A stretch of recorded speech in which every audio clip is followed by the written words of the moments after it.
Brother Sathyajit has had the greatest fortune of spending his formative years learning lessons of life at the lotus feet of Mother Sai. He currently spearheads the divinely ordained Vidyavahini program as his primary responsibility and has been sharing nectarine experiences with devotees in his interactions with them. Brother Sathyajit will share his experiences and perspectives with lessons learnt at his lotus feet in his talk, Sri Satya Sai Yuva Spandana. Over to Sathyajit. Om Shri Sai Ram, offering my loving and prayerful salutations at the lotus feet of my beloved Master, my beloved Lord, esteemed elders, participants of this wonderful summer course that has been organized by the university and the Satya Sai Seva organization. Dear brothers and sisters, a very, very loving and warm Sai Ram to all of you.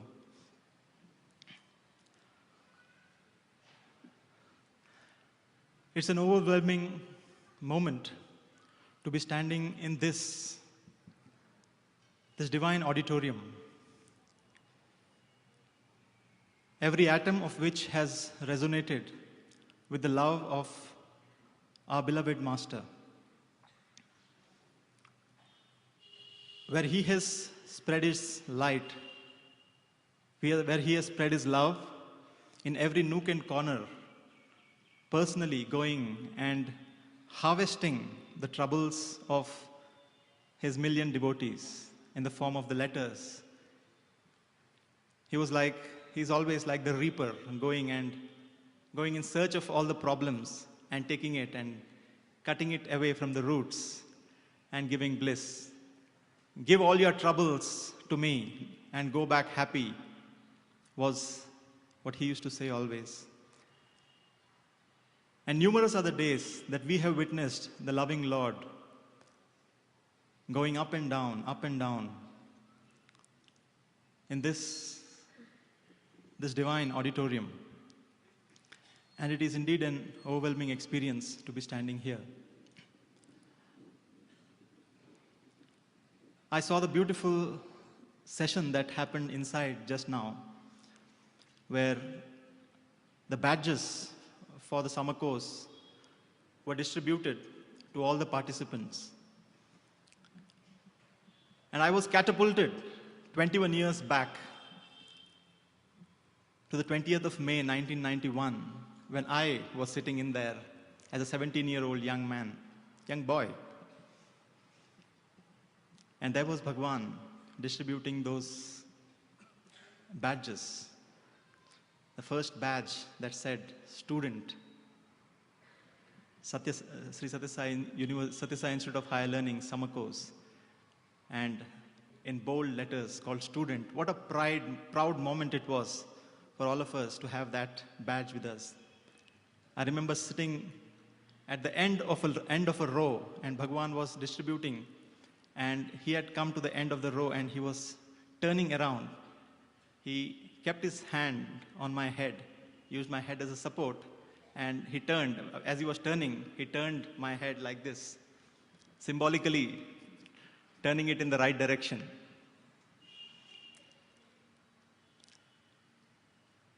Even for the divine, it takes much more than just a turn of the head to turn the heads of youngsters.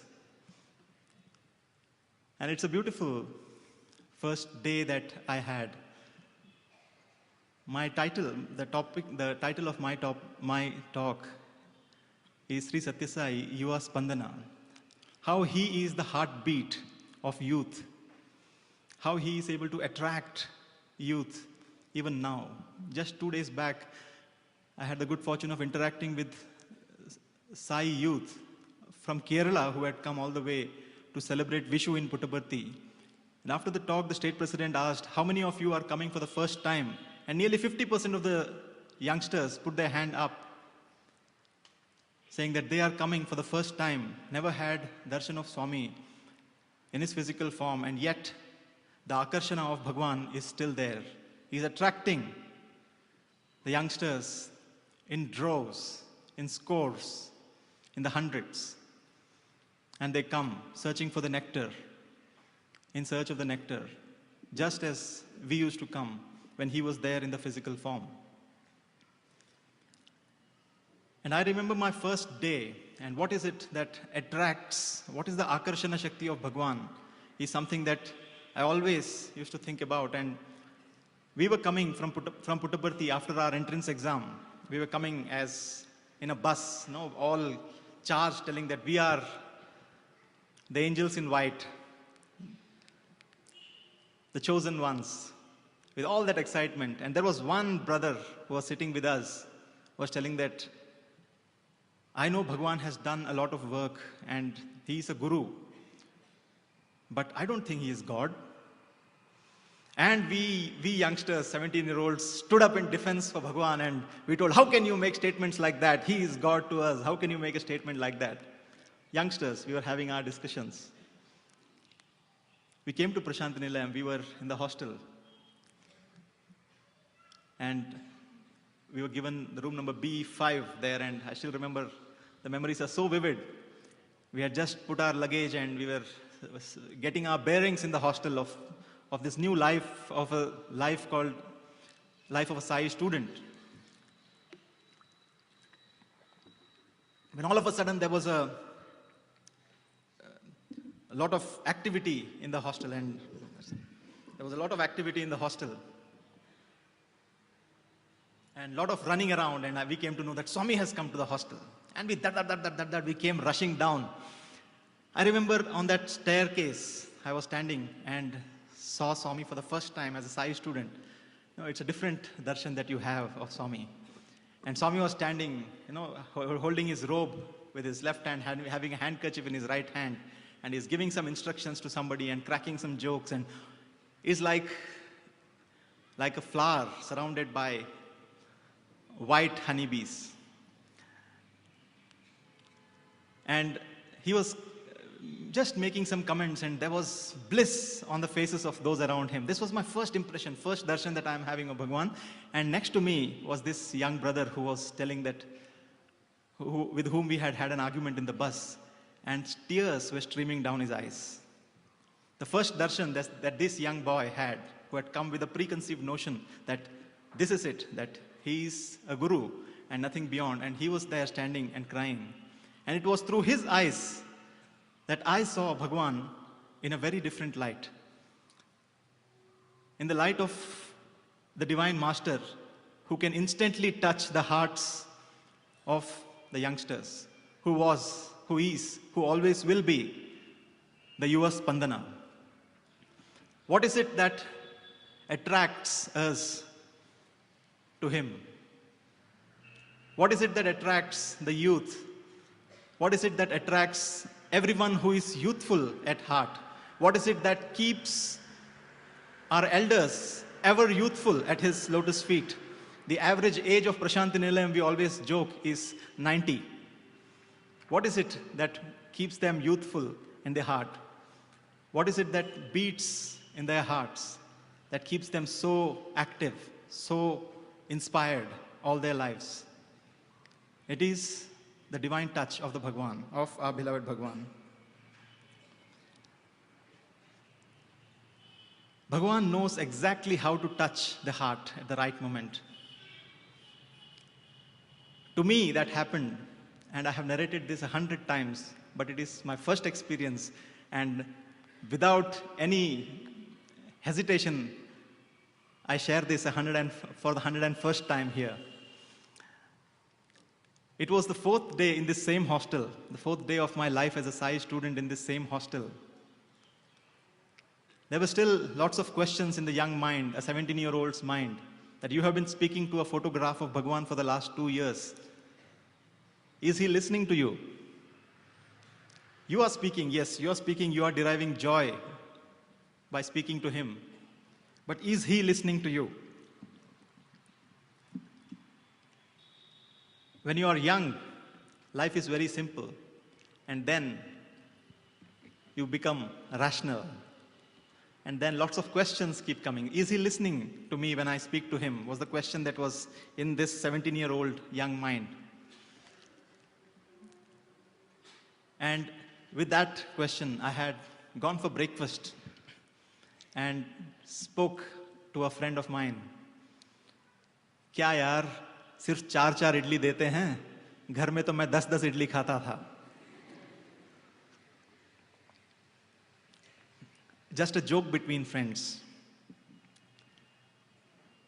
Just a joke between friends, so that even the teacher who is serving those idlis does not hear. We had finished. Just a joke. Nothing. No prayers. Not a prayer. Not a talk with Bhagwan. Just a prayer. Just a joke among friends. And I go and sit in that beautiful mandir, which our young brothers just now saw. In those below those, in between those Ashoka trees, we were seated. And Bhagwan descended. The doors, the ornate doors of Trai opened and Bhagwan descended. And from a distance, he looked straight at me. A very long distance, he looked straight at me. When God makes eye contact, you know, yes, there has been a connection. And I was thrilled that Bhagwan looked at me. And so were the youngsters, new youngsters around me, and they started poking me. Hey, Bhagwan looked at you, man. And I was also happy that Bhagwan looked at me.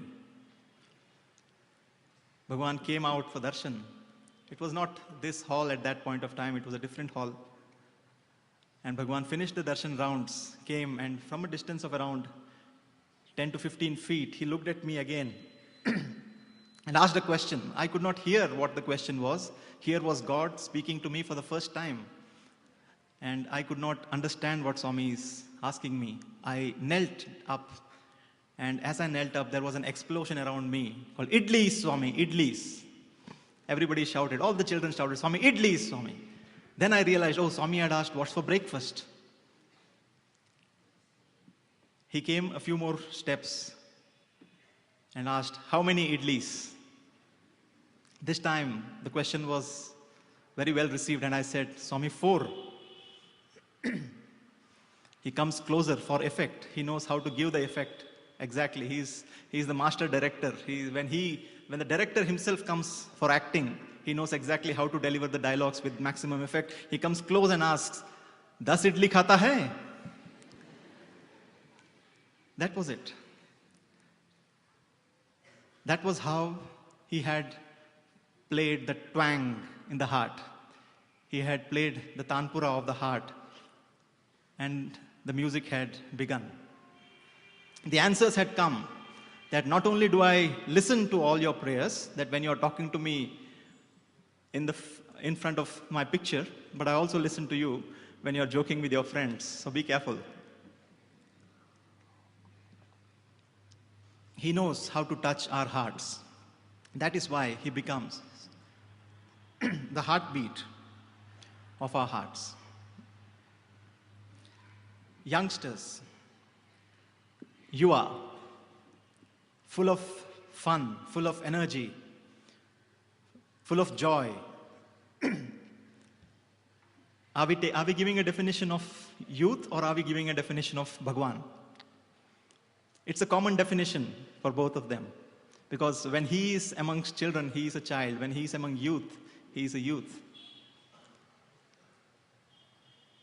Many a times we have seen a 75-year-old physical Bhagwan with 20-year-old youngsters around them, guffawing, laughing, roaring in laughter. How many people can have that kind of rapport with youngsters? What is it that makes him resonate with every being of every cell of our hearts? What is it that makes him resonate? This was an incident that has gone to the annals of our hostel folklore, that once upon a time in Kodaikanal, the sir who was in charge of discipline in Kodaikanal was giving a very hard time to the boys, because the boys were making lots of noise with that new concept called a Tetra Pak that was introduced in those days. The fruity Tetra Pak was given to everybody, and they were using the Tetra Pak not just to drink, but to keep it on the floor and stamp it and make those booming noises. And they were receiving a earful from this sir, this lecturer, who was very particular about discipline in Sai Shruti, in Bhagwan's Mandir. And when he was giving the earful, Swami's ways are always stealthy. He is Chittachora. He comes stealthily from behind. Ye Maindi? And he asked what was going on. And the sir immediately withdrew and stood in the corner, and Bhagwan asked, what is it? What happened? He told, no, Swami, the boys are making a lot of noise, so I was telling them not to do that. How are they making noise? Swami, Swami had given these juice packets and they are making noise with that. How is it that they are making noise? Swami, they are stamping on it. How come bring it here? And he made the sir keep the Tetra Pak down, and he himself stamped on it, making a loud bang. The connect that Bhagwan has to the youth. He knows that discipline is important, but at the same time, the connection of the heart is important. He had won over the hearts of those 30 youngsters and the thousands of youngsters who have heard this story, passed from one generation to the next. He had won the hearts of everyone. Can we, as elders, resonate with the hearts of the youngsters? Can there be harmony amongst generations? Can we get rid of this concept of generation gap? This is a wonderful opportunity for the youngsters here. After 42 years, after 40 years of the first summer course, here we have another summer course. I have had the good fortune of knowing about three of the then youngsters who had participated in that summer course. One is a professor in our university. Another is the person who is responsible for the drawings, the architecture of the super specialty hospital here. And the third was the son of Mr. Shauri, who has been there in Prashanti Nilayam for the past 30 years and has attained the divine lotus feet. These youngsters were there and were associated with Bhagwan's mission for the past so many years. And now we have a fresh batch of youngsters coming here with hope in their hearts, with a burning desire to lead an ideal life, a burning desire to lead a life of idealism. And here is the place that is apt, that is perfect to kindle that flame into a raging fire.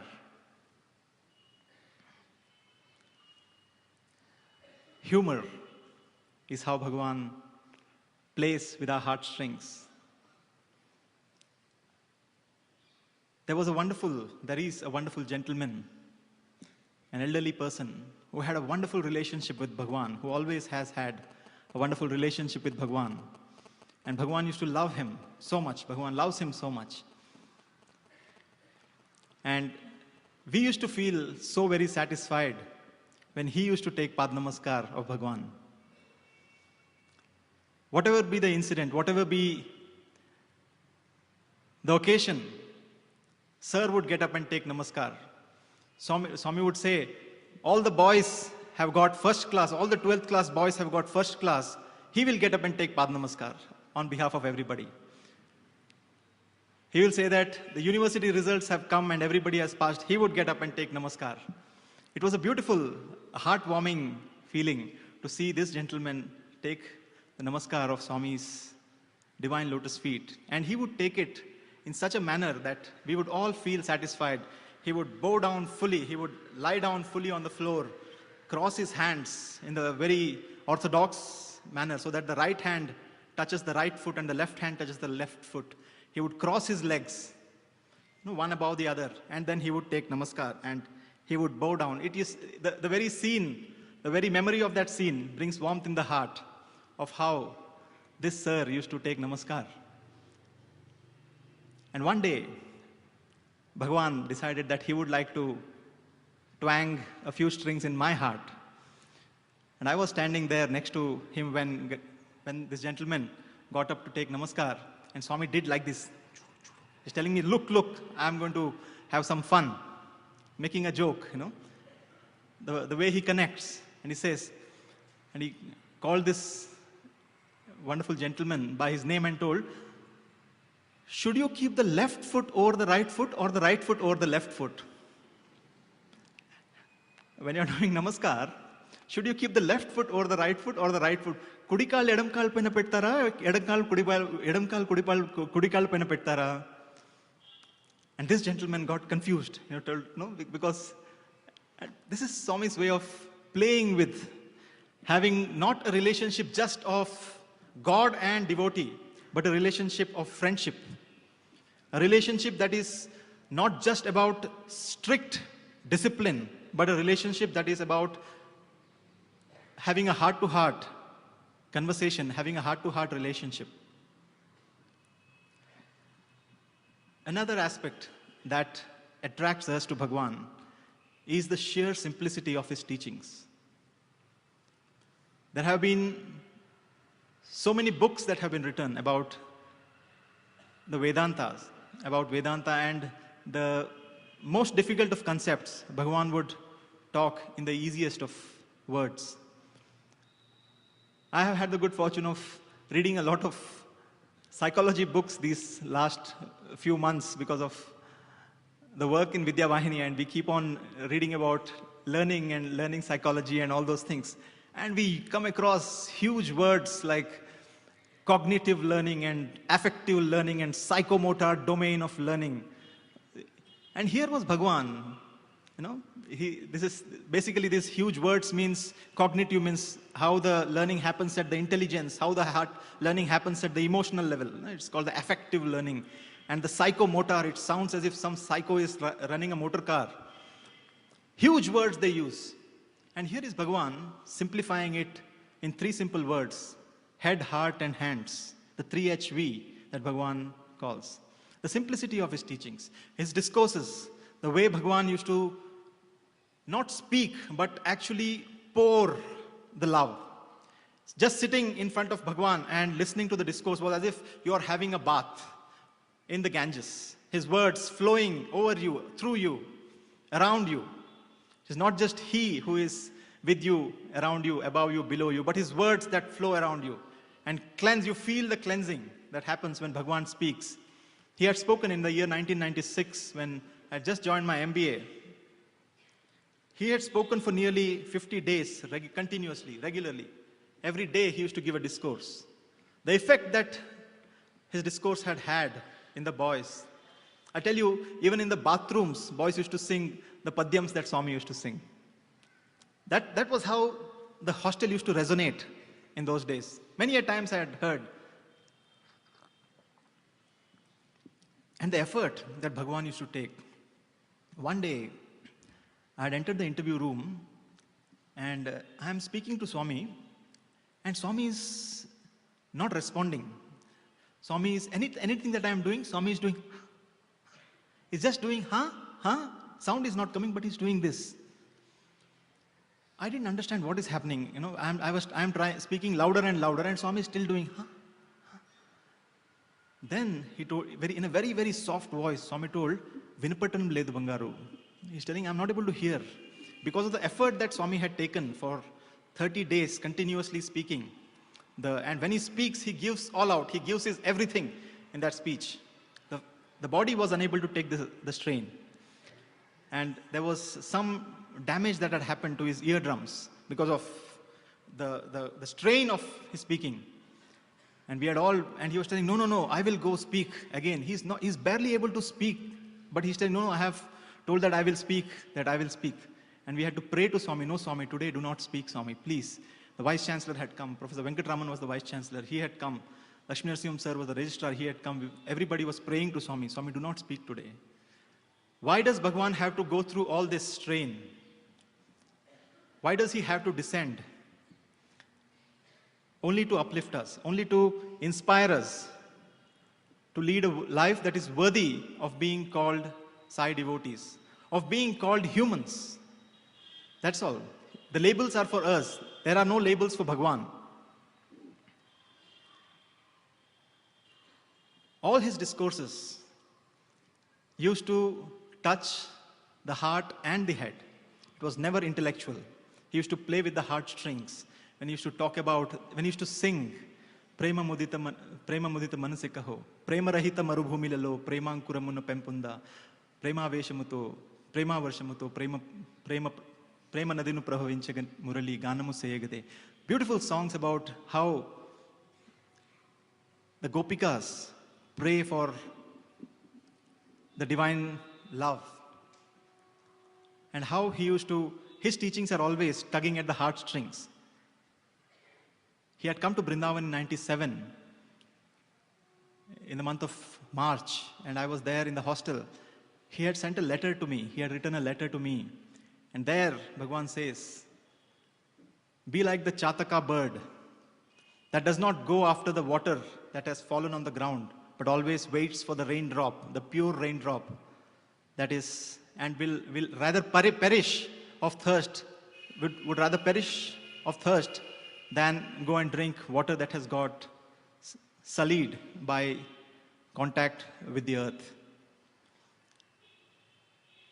The aspirations that Bhagwan puts in the heart of a young man to lead a life of idealism, to lead a life that is worthy of being called a Sai devotee, worthy of being called a human in his definition.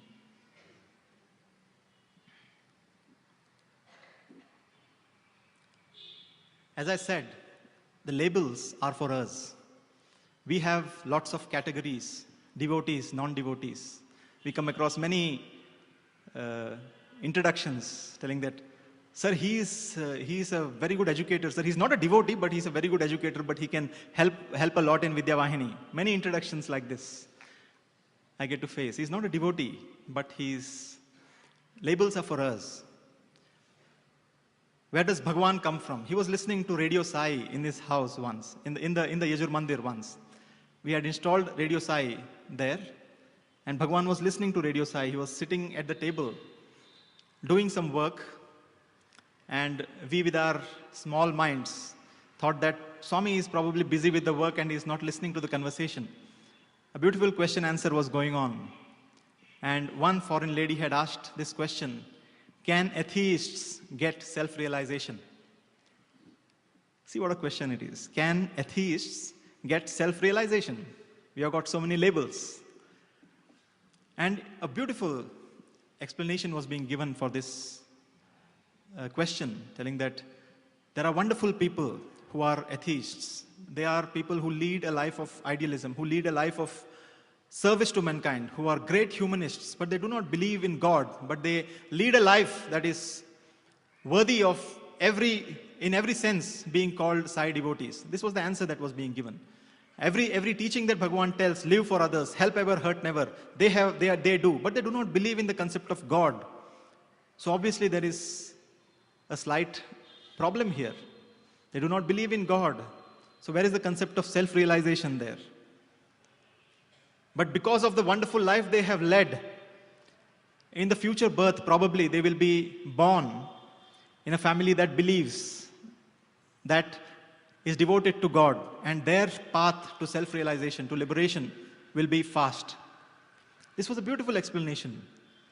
And I loved the explanation so much, the conversation so much, that I went to Swami, the manchi prashnottaram jarugta undi Swami, a good question answer session is going on.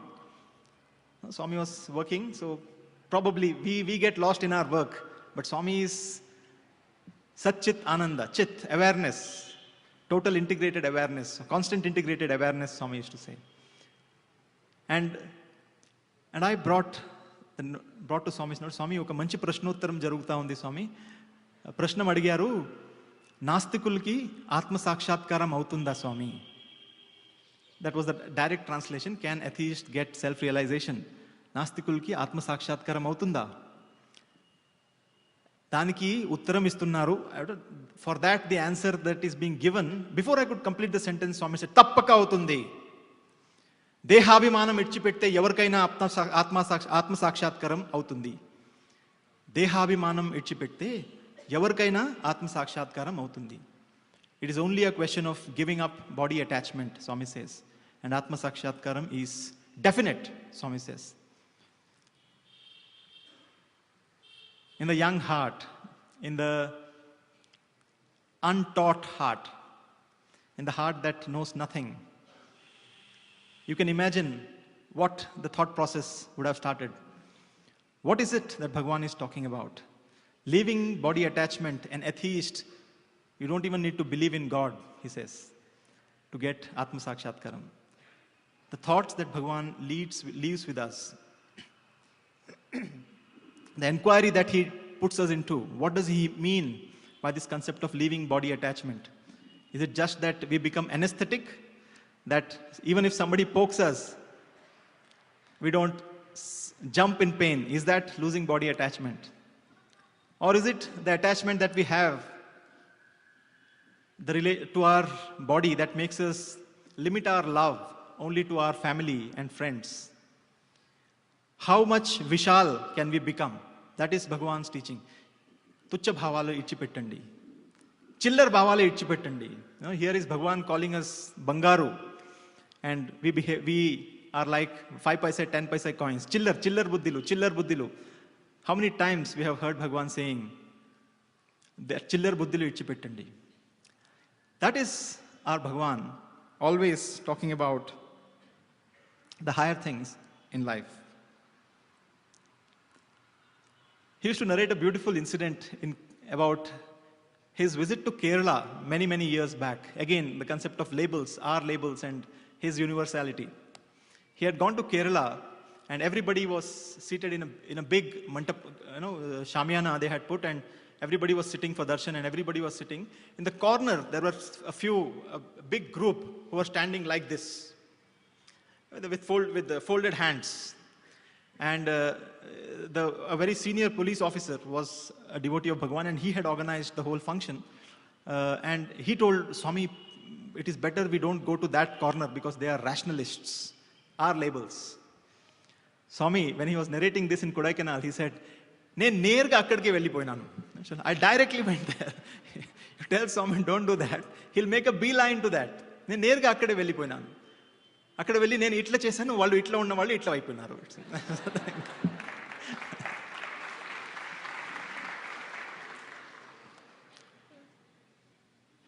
How does he reach out? It is because he is always like this. Like our super specialty hospital of Prashanti Nilayam. His hands, it's the body, the building is like this. As if there are two arms welcoming the sick, welcoming the tired, welcoming the ailing. That come, I will take care of you. Come, I will take care of you. So he is always like this. And who, especially those who have got a rational bent of mind, the rationalists, obviously have to respond to someone who is so warmly embracing everyone. Was not that the reason why the chief minister, the former chief minister of Tamil Nadu, addressed Bhagavan as Arul Meghu, an address that is given only to the highest of the highest, in a party that is so strongly atheistic. And they were able to respond to Bhagavan. The universality of Bhagavan is what attracts youngsters to him. And that universality of Bhagavan's life, Bhagavan's message, has to be there at every layer of our organization. When the summer course is being done, when the organization conducts so many other activities, that all-encompassing love is what is there in our organization, and which has to be propagated for generations together, without allowing labels to be formed. Because that is the universal aspect of Bhagavan that should be reflected in the organization. And as Bhagavan starts pouring his love, he also starts demanding. because it's a beautiful give and take, that you give your pettiness and take his love. For the first time, Bhagwan's eyes had fallen on me when I was acting in a drama. I used to love acting, and I used to be very, very attracted to the stage. And there were many roles that I had played. And in this particular drama, I was playing this role of a young father whose daughter has passed away, whose wife has passed away, and now his son has got a hole in his heart. So he is frustrated with God and he is angry with God. And he is despondent. He is unable to bear the agony. That was the role that was given, and Bhagwan had come to see the rehearsal. So the first scene of that drama was that I am supposed to come to the stage, and there is a bhajan procession that is going, and I'm supposed to come and shout, "Stop this singing and praising. Which God are you talking about? Which God came?" And I used to be raging and raving on the stage, and then I break down and start crying. Swami saw the entire rehearsal. He was looking at me like this, as if Hiranyakashipu has come. It was a Narayana Mantram song going on. Narayana Mantram, that Prahlada's song was going on, and I come and stop the song. Probably it appeared as if there were no costumes, so it looked as if Hiranyakashipu has come and stopped the drama, and Swami was looking intently at the drama. And after that rehearsal, he came and told, "Itna ro nahi sakta. Why are you crying so much? You need not cry so much." I went and told the director, "Sir, Swami has told me not to cry so much on the stage." Okay, so the director said, "Okay, fine, great. You do one thing, you play up the anger part because you are frustrated, right? So you play up the anger part." So the next time Swami came for the drama, I was raging and raving all over and slightly mellowed down on the crying part. And second time Swami called again, "Bangaru, Bhagwan ke upar itna gussa nahi kar sakta." You cannot, Bangaru, you should not be so angry with God. We are small-minded. We are like those horses which can only see front. And my only concern was, now how am I going to act? Last time Swami did away with one part of my drama, that crying aspect. And now he's telling I should not be angry. So how am I going to act? We don't see the vision of what Bhagwan is trying to say. And it was this drama that I always used to feel that had brought me close to Swami. And then after that, Swami had started speaking to me. And the next year, when the convocation drama was being made, I was absolutely confident that I will be getting a lead role. And I was really looking forward to the drama. And I used to go and ask Sandeepan sir, what is the drama about, and all those things. And I had gone to the interview room. Normally at 3 o'clock, I used to go to the interview room every day. And Swami used to give me some tiffin. And that day, just before the drama season practice and everything was starting, he told, "Dekho Bangaru, drama sab likha hai. They have written all the dramas. So from tomorrow onwards, don't come here at 3 o'clock. You can go for drama practice." Now, dharma sankatam for me. That drama is something like a heart, a part very close to my heart. And Swami is telling, you can go for drama practice. Don't come here. But don't come to Swami. And go, "No, Swami, drama is only in the evening, Swami. I will come here also."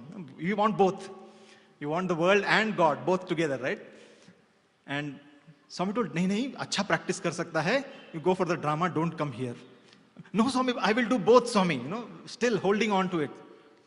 Then finally I realized that I have to let go of something. The concept of sacrifice that Swami slowly builds, the concept of making the choices in our lives, that Bhagwan slowly weaves into our lives. Very important in our formative years, in our young days, when we have to choose between that 9 o'clock movie versus that Gram Seva that we need to do. How do we make the choice? What is important? The Sunday cricket match or the Akhanda Bhajan? When we have to make those choices, it's very important to know our priorities. So I told Swami, I don't want to act in the drama.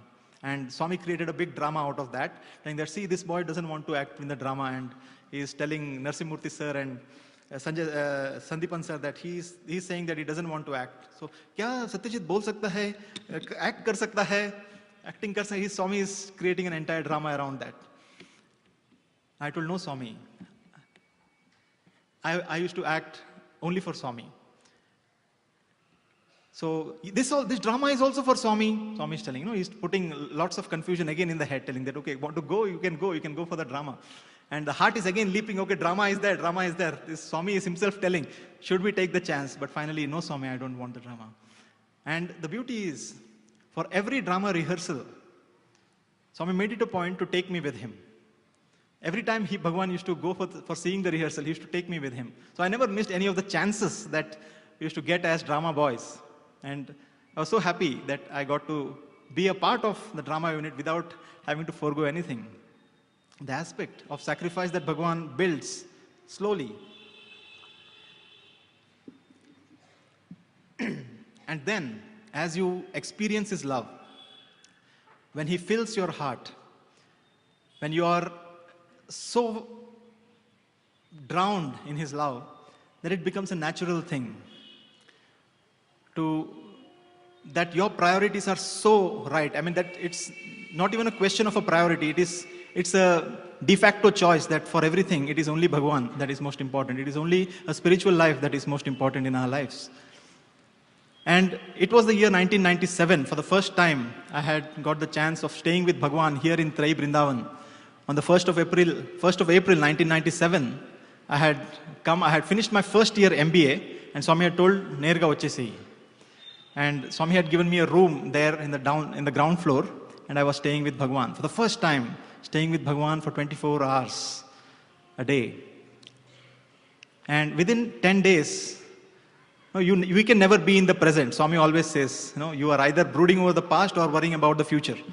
So within 10 days, my life had already become miserable because I was already thinking that after 2 months, I will have to go back to the hostel. And here I am staying with Bhagwan, but after 2 months, I'll have to go back to the hostel. So already scheming and planning had started, telling that I will seek Swami's permission that even in Prashanti Nilayam, I should be allowed to stay in the Purna Chandra auditorium, Swami. I don't want to go to the hostel. And this discussion kept on going. And Swami told, nahi, hostel ja sakta hai. And he never used to relent. And this kind of a discussion with Swami going on, that Swami said, no, you have to go to the hostel. All the boys, that is the rule, that is the discipline. I told, no, Swami, I will not miss any class, Swami. I will stay in the Purna Chandra, but I will go for every class. Nahi, aisa nahi kar sakta, Bangaru. Very, very, very, very diplomatically, very politely, very nicely, Bhagwan was explaining. But it was like one vote and one plus one vote. So Swami is telling no, I am telling yes, Swami, please, Swami, please, Swami. So one day in Kodaikanal, he told, go sit in the car. And there was Srinivasan sir and Krishnamurti sir were sitting in the front. And Swami thought, let's get some more votes on this matter. And Swami said, Dekho, this boy, pichi pannu chestuntaru. He is telling that he doesn't want to. No, what happened was, in that desire that I don't want anything else, I had written a letter to the registrar telling that, sir, for personal reasons, I want to discontinue my MBA. And it was a great good fortune of mine to have got this admission in MBA, and I am grateful, and etc., a huge letter, and telling that I would like to discontinue my MBA for personal reasons. And I told Swami, I have written this letter to the registrar, Swami. Yem rasahu, Swami, MBA idchi pettanani. Hey, buddhi ledu niku. He took out the letter from my hand. He told, MBA cheyali. So he told that discussion, he wanted to take it forward. He made me sit in the car. And he was asking, Chudu, pichi pillawadu. He is telling that he does not want to do his MBA. He wants to stay with Swami. Yem Krishnamurti, yem chaptavu. What do you say, Krishnamurti? And Krishnamurti told, Swami, chala manchidi, Swami. What is more important than seva to Swami? So I was happy. I was telling, I got one more vote. And Swami told like this. Srinivasan sir had got the drift of what Swami is expecting. And Srinivasan sir actually punched Krishnamurti sir and told, no, Swami, MBA is important. Because we need boys who are well educated, and there are lots of work that needs to be done. And Swami is telling, see, Swami has got one vote now. So that kind of a thing. So the playfulness with everything. At the same time, how he is able to get beautiful thoughts, put those beautiful thoughts in the hearts of youngsters. That is all I am trying to bring out here. How he is able to, a youngster who doesn't know anything, who is set about a life of, I'll finish my MSc, I'll go get a job, and etc., etc., etc. And that is the course of life. How Bhagavan, with his love, starts giving a new direction, a new shape to life. That is the point that we are trying to get to here. And how it's all done through love. It is only, love is the only, I would never use the word weapon. Love can never be a weapon. Love is the only kavacha that Swami gives us. It's put on us in such a way that nothing else touches us. It's only a direct relationship to God.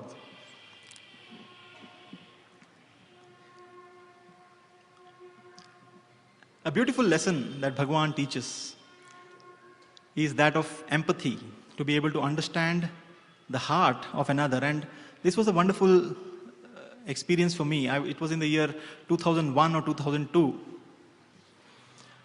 I had already started working for the Central Trust in Prashanti Nilayam, and I was staying in the Purnachandra at that point of time.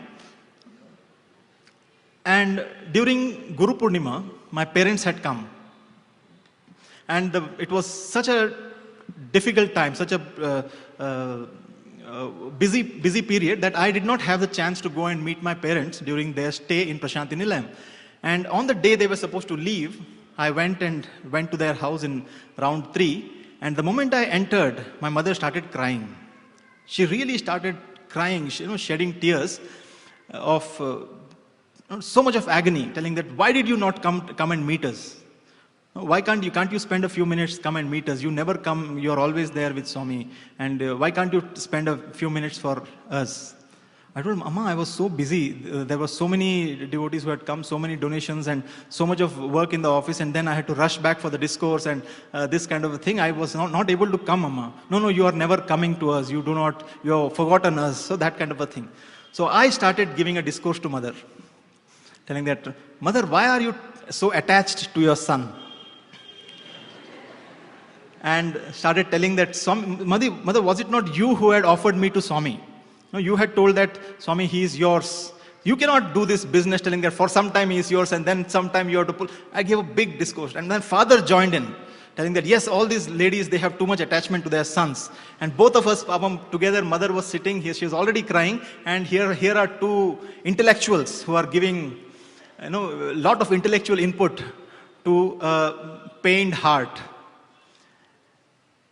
And I came back, glowing with that intellectual rigor.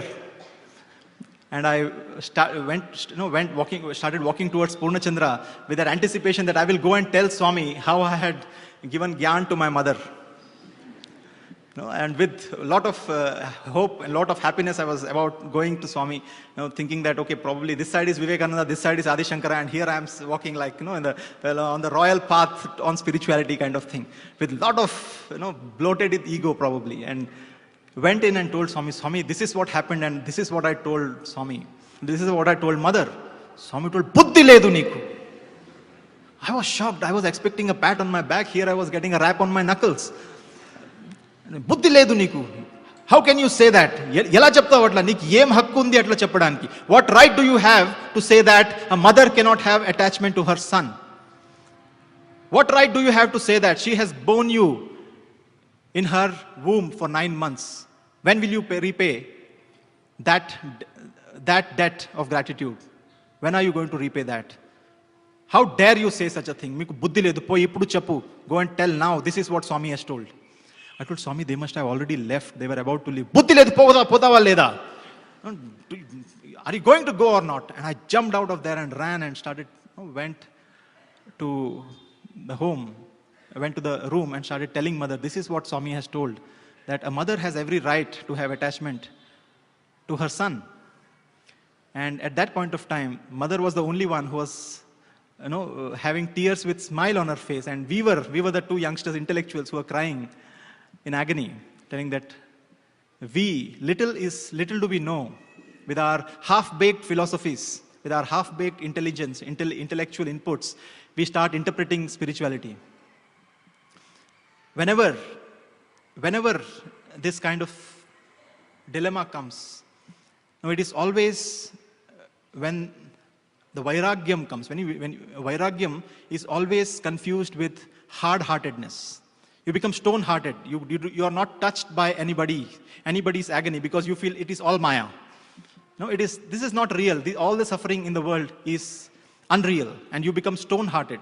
It is only the divine. It's only the divine master who can balance vairagya with karuna. It's when you think about it, to have a detached heart that is soft, that is Bhagwan's heart. He's never directly attached, but he so resonates with a heart that is full of agony. He so responds to a heart that is full of agony. He knows how difficult it is for a person who is seeped in all the bonds of the world, how difficult and how real those problems are. And he never makes fun of a problem. No, he is never unapproachable. Can we bring that balance of detachment with softness? Is a teaching that we need to take from Bhagwan. Swami, in his own way, becomes the master of our lives, and our loyalty is totally to him. He has a beautiful way of putting. He says that your heart is my house. Your heart should be a single sofa, not double sofa, and not a musical chair, he says. A beautiful way. Only Bhagwan can put it that beautifully. It cannot be a musical chair. Today God, tomorrow someone else. Then again, day after tomorrow God. It cannot be a musical chair. God cannot be going round and round when the music will stop and I can sit in the heart. It's his chair forever. The heart is my seat. There was a devotee from the UK. For the first time when I got the interview here in Trai BRINDAVAN, this gentleman was there with his father and his children, 3 generations of blessed devotees. And he had a beautiful brochure of a helicopter. And he wanted to offer that helicopter to Swami. They were the ones who had offered the Jaguar car to Swami, and now they wanted to offer an helicopter. And they had a proper plan as to how it will be placed in Prashanti Nilayam, how it will be used for ferrying other devotees also, so that the maintenance will be taken care of, etc. It's a proper plan they had chatted, and they told Swami, we want to offer this to Swami. Swami told, Bangaru, your heart is my helicopter. 1996. 2010, the same gentleman had come with a similar brochure, telling that we are still praying that we want to give this helicopter to Swami.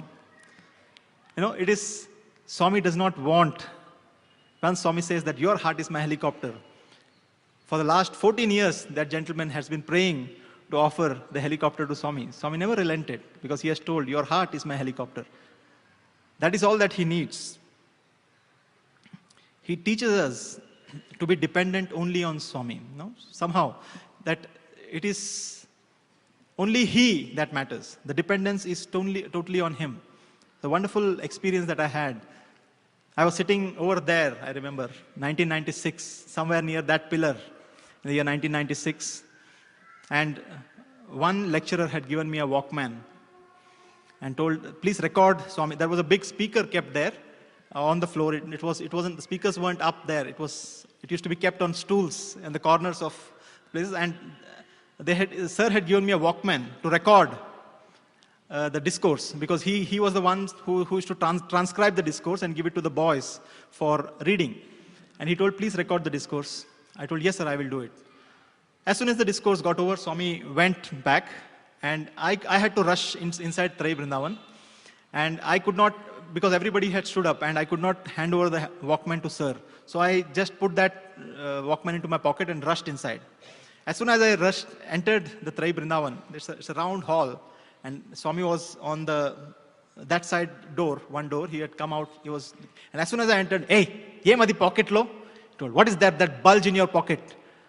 I told Swami, it's a Walkman. And very innocently, Swami, ye Walkman ante? As if he doesn't know. What's a Walkman? I told Swami, chinna tape recorder, Swami. It's a small tape recorder. Enduk tiskunavu? Evaru icharu? I told, sir, who gave you? I told the name of the lecturer. told, Swami, he has given. Enduk తీసుకున్నావు? I told, why did you take it? I told Swami, he gave to record. బుద్ధి లేదు, వాళ్ళతో వీళ్ళతో అందరితో తీసుకుంటావు. You keep on accepting things from every Tom, Dick and Harry. You know, why did you accept that? You can ask Swami if you want anything. I told, no Swami, I didn't ask Swami. You know, you're trying to give defense, as if you can actually present a defense in front of the judge. బుద్ధి లేదు నీకు. And he rotated his hand and created an Aiba Walkman right there for me.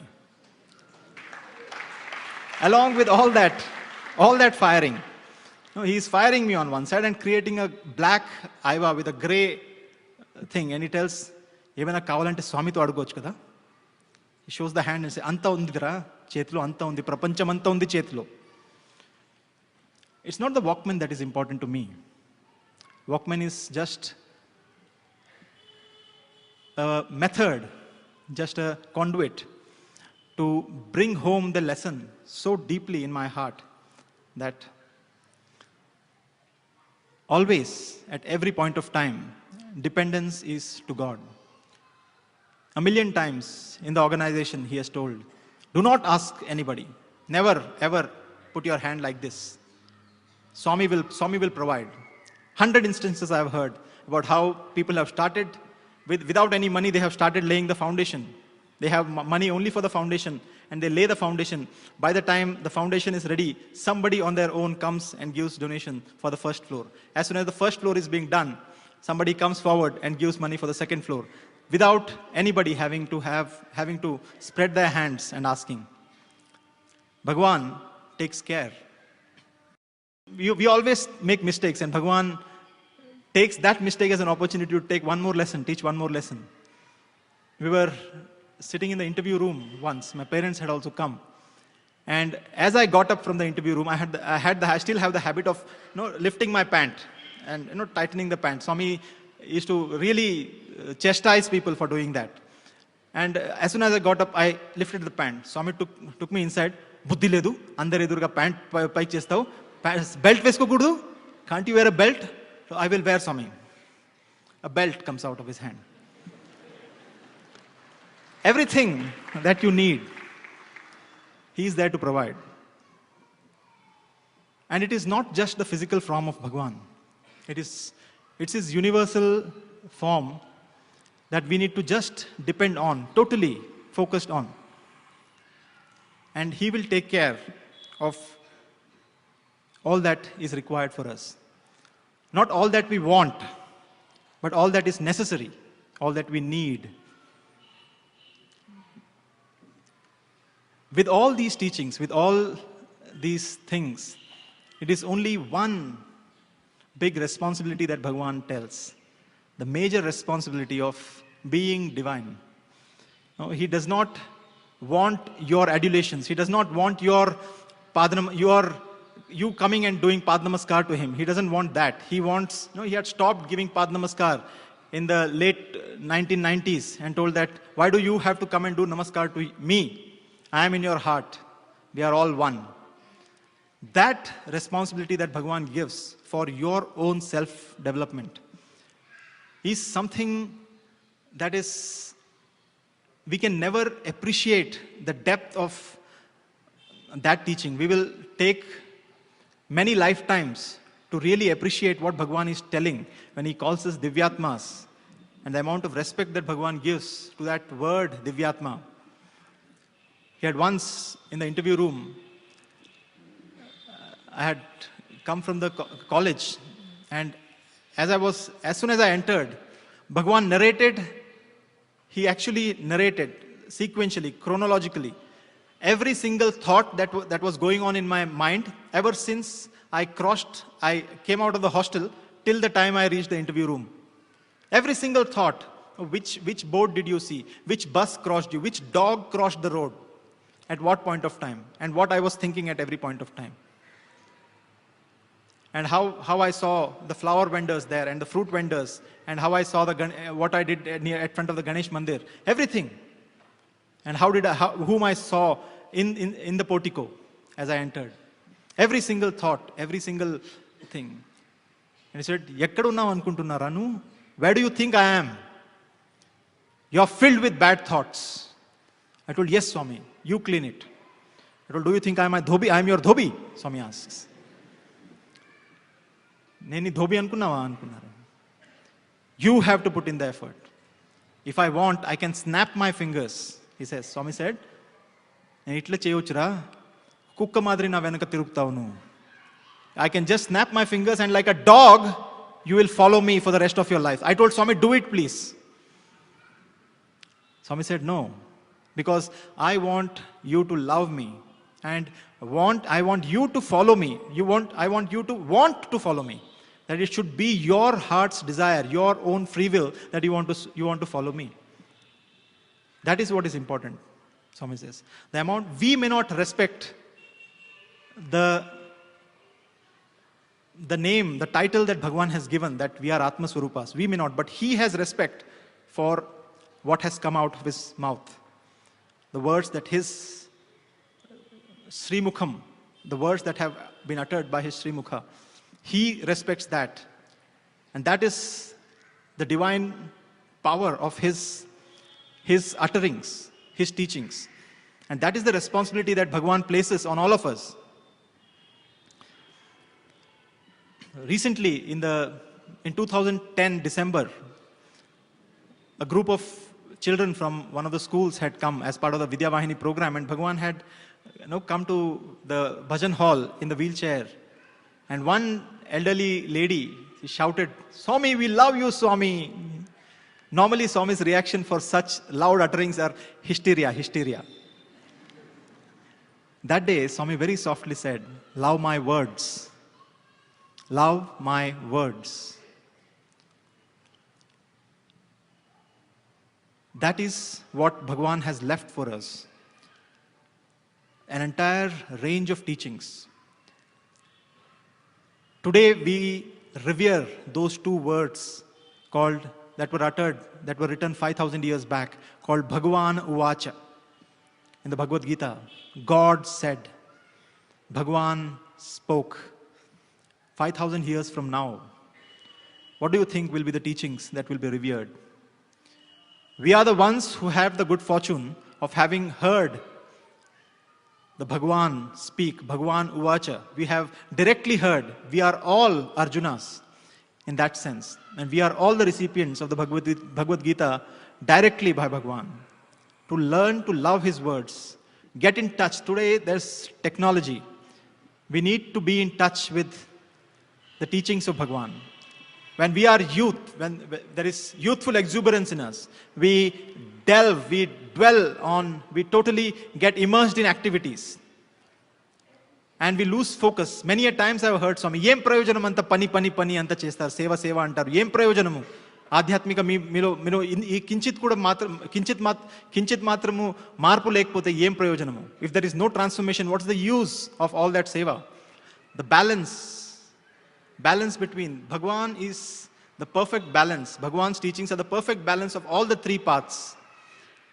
On one side, he will tell that an atheist can get devotion, the Jnana Marga, with intellectual ability, with rational thought. You can really think about you being the Atma. And the other side, he will talk with so much passion about the devotion of the Gopikas, the Bhakti Marga.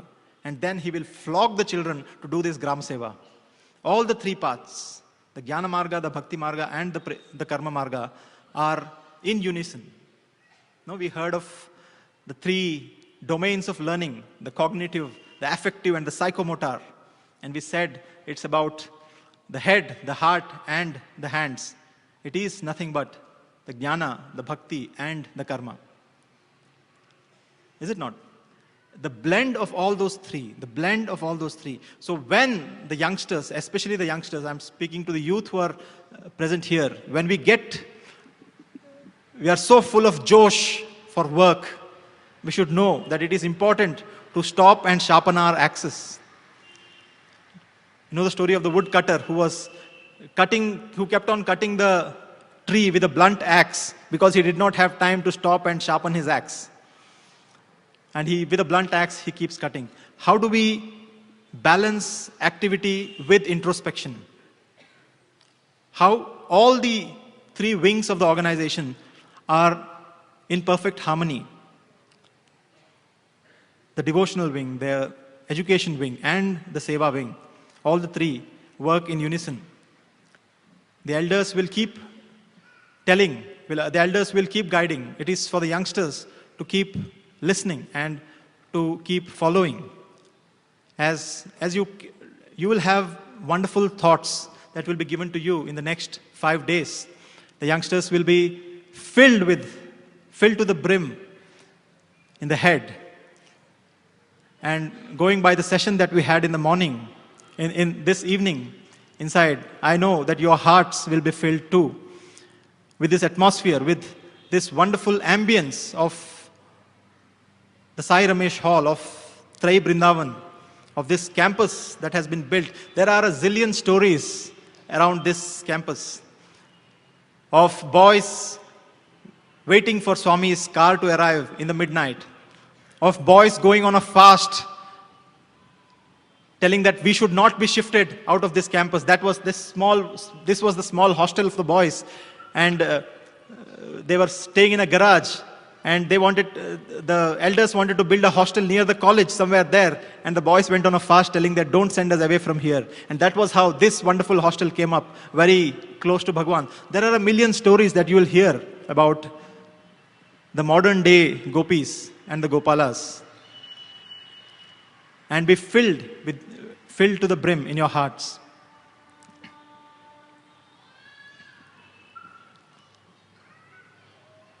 These are the thoughts that I wanted to share. And now I have a pleasant duty to talk for a few minutes about the wonderful mission that Bhagwan has initiated on his 85th birthday, the Vidyavahini program.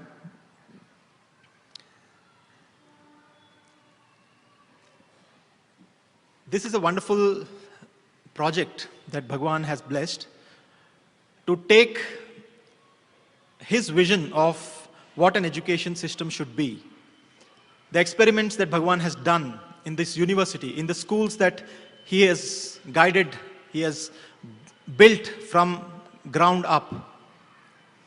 The experiments that he has done in these schools of integral education, of holistic learning, how to take it to the masses, how to make many, many more children, thousands, millions of children benefit from these initiatives that he has started.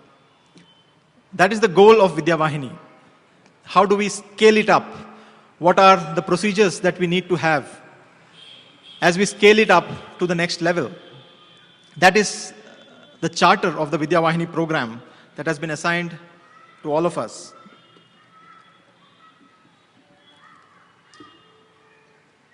There is a beautiful saying that says, when God solves all our problems, we have faith in Him. And when God does not solve all our problems, He has faith in us. This is a wonderful project that Bhagwan has, with full confidence, handed over to youngsters, to the organization, knowing fully well that I have trained my children well, that they will take care, and my Abhayahasta will always be there, egging them on, goading them on, energizing them to take this to the next level. Vidyavahini is about education for all, by all. That is the motto. The Government of India has passed the Right to Education Act, which makes education a right of every child in this country. The government itself is aware of the difficulty that arises in providing education to such a humongous number of children. The challenge is so vast that the government is taking tremendous number of steps. The number of steps that the government are taking are tremendous. We say that education for all will not be possible unless it is education by all. unless it becomes the responsibility of every single individual to see that the next generation is well educated, see that the culture of this generation is passed on to the next generation. Enculturation is the word that is used in the education system. Unless that becomes the responsibility of every one of us, we will not be able to achieve this wonderful dream of education for all. And these are the steps that we are taking as part of the Vidyavahini program. How do you modularize, how do you make the education, the processes of the education system into smaller and smaller bits so that each one of us can contribute a small bit to the education system, do our own small things. How an IT volunteer can work, how can a teacher work beyond just those 30 students that sits in her class? How can she make a difference in the lives of other teachers? How can IT volunteers work? How can housewives who have got those 5-6 hours of time at home when the child has gone to the school, how can they contribute to the Vidyavahini program? How can we see that youngsters who are very busy throughout the week, on the weekend, what difference can they make to the education system? How do we create a system in such a way that it becomes a process that everybody becomes a participant in the education process? There are so many things, there are so many barriers in the education system today. A barrier called the classroom, telling that education happens only inside the classroom. Is that true? Is that true? No, education happens at every step. If it does really happen at every step, what difference can we, who are not part of the education system formally, what part can we play? These are the thoughts that we float as part of the Vidyavahini program. We have got structures in place. We have got systems in place over the last 1.5 years, 2 years that we have been thinking about, and things are crystallizing. But at the same time, we are keeping it open for ideas for how to implement Vidyavahini. There are 4 objectives of Vidyavahini. One is to make education insightful. No more rote learning, we say. Let not memory be a replacement for understanding. Memorization is important, but not at the cost of understanding. Why is it that there is so much of stress on rote learning in our education system today? Why is it that children are forced to learn things by heart? Any answers, please? We have been silent for a very long time. We want to have a check whether people are still awake. Any answers, please? Why is rote learning so prevalent in our education system today? Always the first answer is examinations. Yes. What else? Job. Marks. We always say, I had a wonderful session with the final year boys of the BRINDAVAN campus, and they were the only ones who gave me the answer that I was always looking for. Whenever we put this question to the teachers, they always say that because of the exams, because of the board, because of the time constraints, etc., etc., the students said because the teachers don't know the subject.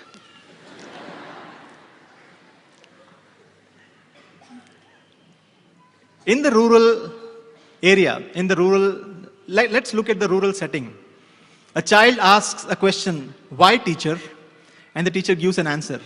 The child, even before the teacher has finished the answer, the child is ready with the next why. And the teacher's patience is already gone, little bit gone. So she will answer the second why.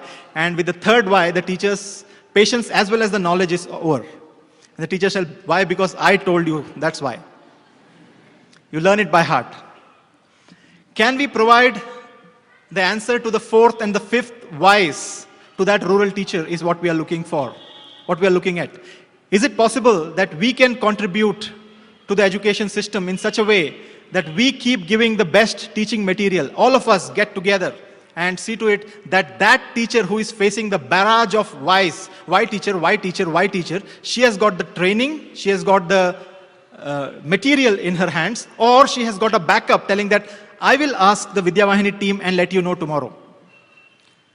Can that rural teacher have a backup plan? Can she have the backing? Can we make education really insightful? using lesson plans, using training, using various other teaching methodologies that can go to the poorest of the poor schools in the country. Can we do that is what we are looking at as part of Vidyavahini. Second aspect, how to make education inspiring. I hope you're taking down notes of these words, because we'll be having a test on this. First is insightful, second is inspiring, the revision. The inspiring aspect of Vidyavahini, it's about how does a child see inspiration all around him. Swami was distributing ice creams, vanilla ice creams, to the primary school children. And Swami went and asked, who is God? The children were well trained. They said, God is omniscient, God is omnipresent, God is omnipotent. Poor children, I don't know how the words rolled out of their tongues. Young children, they could speak out. And Bhagwan said, no, God is like ice cream. And the children are laughing, smiling, all smiles. How is God like ice cream? It's a vanilla ice cream. God is white. Ice cream is white, God is also white, pure. White means pure, God is pure. Pavitramu. Ice cream is cool, God is also cool. He gives you peace. He is Shanti Pradai. Ice cream is sweet. What do you think God is? God is nectarine, God is sweet. And see, what is the title, what is the company name? It's Joy Ice Cream. God is Ananda.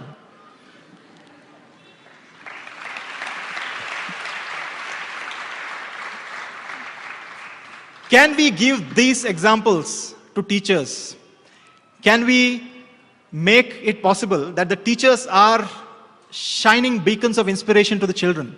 Because they have a vast repertoire of wonderful examples of seeing how the child can see inspiration all around him or her. When the child sees a tree, the child no more sees just wood and leaves, but he sees what Swami wants us to see. A divine being that is loaded, that is laden with fruits, and in spite of being so laden with fruits, is bowing down in humility. The examples, the wonderful examples that Bhagavan has been giving us, can we continuously make it possible that the child sees a world of harmony around him? Can the teaching of the subject, can it be made inspiring? When a topic of friction is being taught, no, it's about Newton's first law of motion, and we talk about friction. We're giving you some specific examples here so that we understand the concept of what it is that we are trying to do in Vidyavahini. When we're talking about friction, the teacher can ask, is friction good or bad? Pat will come the reply, friction is bad, teacher, because it slows things down. Put a banana peel down and tell the child to step on it. He will slip. Why did you slip? Because there is no friction. So now ask the question, is friction good or bad? The child will have second thoughts. Oh, friction is also good. You put that question in the child's mind. You have sown the seed. Then ask, is there friction in society? Is there friction between you and your friend? The child has started thinking on a different dimension now. You're using the same word friction to bring out some other thoughts. Do you have arguments with your friends? Is it good or bad? The child will first think of the banana peel. Oh, if there is no friction between me and my friend, probably there may be something missing. Maybe friction is good. Friction is good for society. Maybe that brings out the best ideas. Maybe it is good not to have yes men all around you. These are concepts that can be brought into the day-to-day learning as part of Vidyavahini. That is the inspirational aspect. In Vidyavahini, we talk about a child being in harmony with oneself, at the individual level, at the level of society, at the level of harmony with society, harmony with nature, and harmony with God. There are the 4 layers, organic relationship that Bhagavan has defined. Vyashti, Samashti, Srishti, and Parmeshti. That an individual is the part of society. The society is an organic part. I mean, an actual, just like the finger is part of the hand and the hand is part of the body, so also an individual is part of society, the society is part of nature, and the nature is part of God, of Parameshti. When you talk about individual being in harmony at the individual level, you bring in the entire concept of good habits, good manners, daily routine, brushing your teeth, being in harmony, being in peace, sitting silently. All these concepts can be taught as part of being in harmony with oneself, being in harmony with society. The entire area of social sciences, history, economics, ceiling on desires, everything comes in. Being in harmony with society, being in harmony with nature, the entire environmental sciences, the entire concept of sciences can be brought in. Am I getting through? Am I making sense? That is the inspiring aspect. Third aspect of Vidyavahini is enjoyable, making education enjoyable. Our motto is, the child should say, thank God it is Monday. A child should be going around, waking up his mother, telling that, Mummy, I want to go to school. Today is Monday. Probably the international schools are able to provide that kind of an education. What about the rural child? Why should a rural child have the dread of going to a classroom where he will have to sit silently for 5 hours and listen to the droning of a teacher? Can we make education enjoyable? Can we make it possible that no child in the future hears those dreaded words, I want pin drop silence? I used to always wonder, why do teachers have to drop pins in the classroom?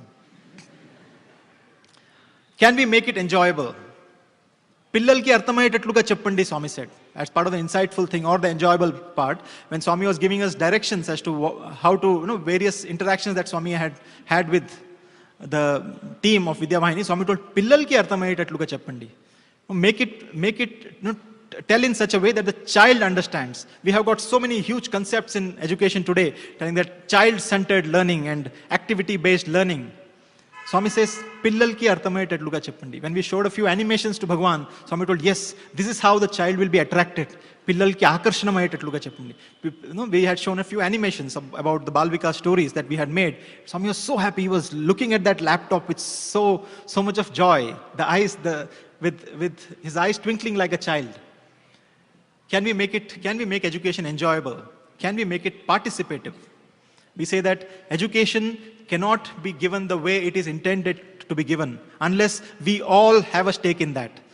My responsibility, your responsibility as a parent does not end just by sending the child inside the gates of the classroom and, okay, or at the most, because the project work is given, I do the project work for my child.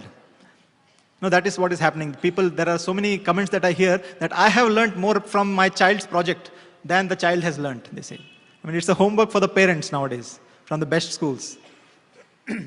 How can we make it possible for a rural child to get all these things? We have got a framework of 3 interventions. One is the lesson plan. We give the best lesson plan, a lesson plan that is created by a team of members. We create a lesson plan that is very, very holistic. The entire lesson plan which the teacher has in her hands, which the teacher has with her, either in the print form or in the soft form. And she is able to refer to that and go to class with the inspiration of 50 people behind her. The minds are physical. Physically, we have limitations that a teacher can make a difference only to that 30 children who are sitting in front of her. But her mind does not have limitations. When she gives that inspiration out onto the internet platform, internet is a beautiful concept. It's a beautiful network that brings people's minds together. We have got unity at the level of the mind. We are yet to get unity at the level of the heart. Can we do that as part of Vidyavahini? Is what we are looking at. Really bringing the inspiration back into the internet. Lesson plans are the first intervention. Second is the training for the teachers. We are not really so much dependent on a top-down training, an apex body giving a training, but a network of teachers. We bring in a concept called mentor schools. A CBSE school that is 25 years old and well established, can it take the responsibility of 5 slum schools around it in a proper framework with volunteers attached, so that the teachers are available on phone, not necessarily physically available, on phone, to give support to that slum teacher or that rural teacher who does not know the answer to the 5th why of the child? Can we do that? So that is the second intervention, the network of mentor schools and the trainings that is given. And thirdly, we are creating the paraphernalia, be it the projectors, be it handouts, be it study material that can be given to the teachers. The whole goal of Vidyavahini is very simple. How is it that we say that the classroom, that 40 minutes classroom that happens is a drama, with the teacher being the protagonist, the teacher being the hero or the heroine of that drama, and the students being the audience. And as Vidyavahini, we say that it is the responsibility of the entire society. It is the responsibility of the entire society to see that that teacher has got the best possible lines. She has got the best possible direction, the best possible dialogues, the best possible direction, and the best possible stage setting to see that she dazzles in the eyes of the children. Can we be a part of that? Yes or no? It's the little bit of interventions from our side. The website that is being developed by TCS, they have spent the last 1.5 years on this project. They have invested a tremendous amount of effort in this project.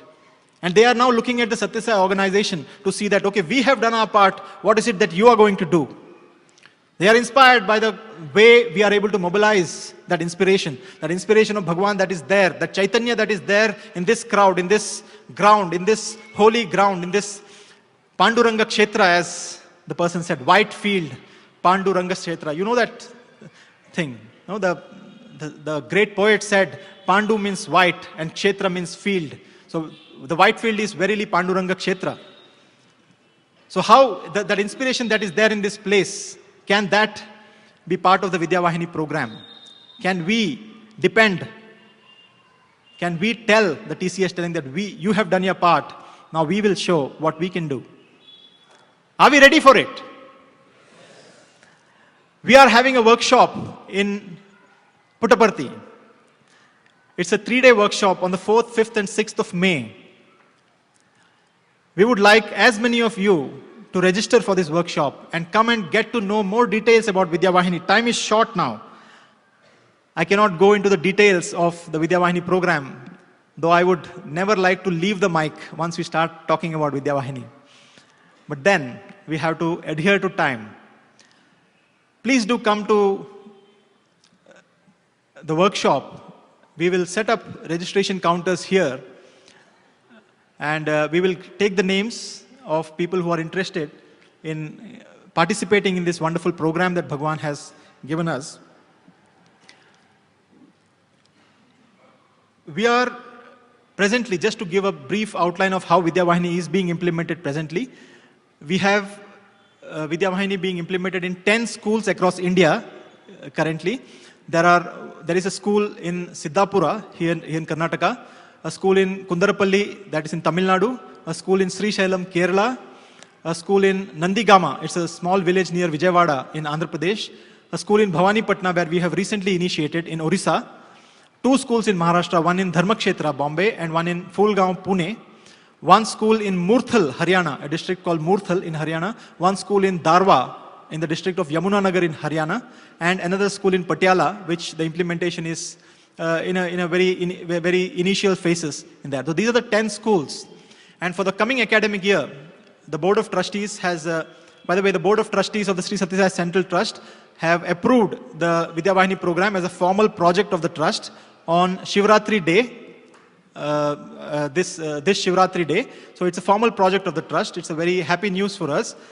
And for the next academic year, we will be implementing Vidyavahini in 20 more schools. We have requested the State President of Karnataka, also Dhakappa sir, to identify 4 schools from the Karnataka state. So a lot of scope for the Karnataka youth to participate We will be announcing the names of those 4 districts where the schools will be identified, and 4 schools in all the 4 South Indian states, and 4 more schools from the northern states is what we are looking at. 20 more schools of implementation. Implementation of Vidyavahini involves keeping a projector in 3 to 4 classes of the school, giving them lesson plans as per their syllabus, and having a team of coordinators that will help the teachers to see that the lesson plans can be delivered in a very, very systematic manner. If there are any more questions about Vidyavahini, I would be ready to take the questions. Are there any questions about Vidyavahini? Probably the presentation was not up to the mark. But anyway, any questions that people have, any questions that you have about the Vidyavahini program, please do come to Prashanthi Nilayam or get more details, give your details, give your contacts to us. We will get in touch with you. And as and when we start in your district, I'm addressing the youth especially, when we start implementation in your districts, we would be in touch with you and see how we take it forward. Thank you. Sai Ram.